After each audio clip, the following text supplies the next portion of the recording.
आज भारत गोटे real Bharat hero चलीगले बहुत दुख पर्सनाली मु बहुत बहुत धन्यवाद दवाक चाहे जदि सी न था मु भी एतिक बाट पहुँच पारि न था सी नथिले ना एमएनसी चाकरी ना अमेरिका किए आमको पचारे किंतु आज इंडिया को समस्ते पचार आज भारत को समस्ते चिन्हुंट यही लोक जो जीडीपी रो सुपरमैन जदि किए अच्छे इंडिया रे ये कहीं कई 9% पहुँची पारना ए मोदी बाबू जेते माने नकली जीडीपी ऐड करके भी न पहुँचु ना किंतु रियल जीडीपी न पहुँची आमर अरे डॉलर यूएस रुपी रेट 86 की नहीं गले मनमोहन सिंह थे या कर यही फूड सिक्योरिटी एक्ट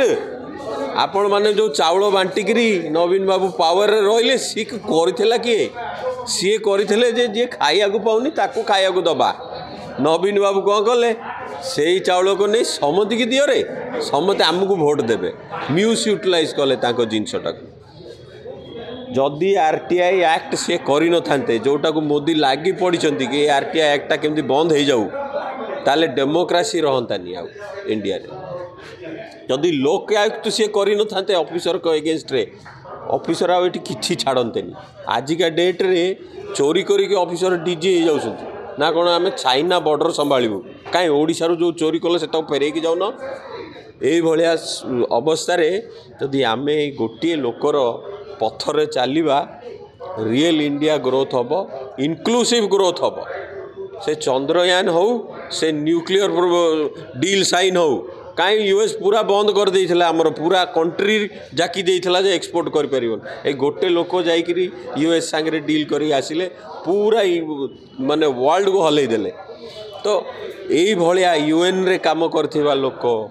आईएमएफ को लीड करथिबा लोक दरकार इंडिया को आपण जेते बड़ हुंतु क्रिमिनल मिनिस्टर हो जाउछंती चाय वाला प्राइम मिनिस्टर हो जाउछंती भल किंतु रियल ग्रोथ हो रियल ग्रोथ में मनमोहन सिंह भारतर सुपर हीरो जी आम एनआरआई अच्छु वर्ल्ड सारा से नथिले हेतिके एनआरआई न थांते माने केते कंट्रीब्यूशन देख ये जो लक्ष लक्ष कोटी टका डॉलर रे आसची इंडिया को यही लोक जो आसची भारत रत्न वर्ल्ड रत्न मिलिया कथा भारत रत्न तो निहाती मिलिया दरकार।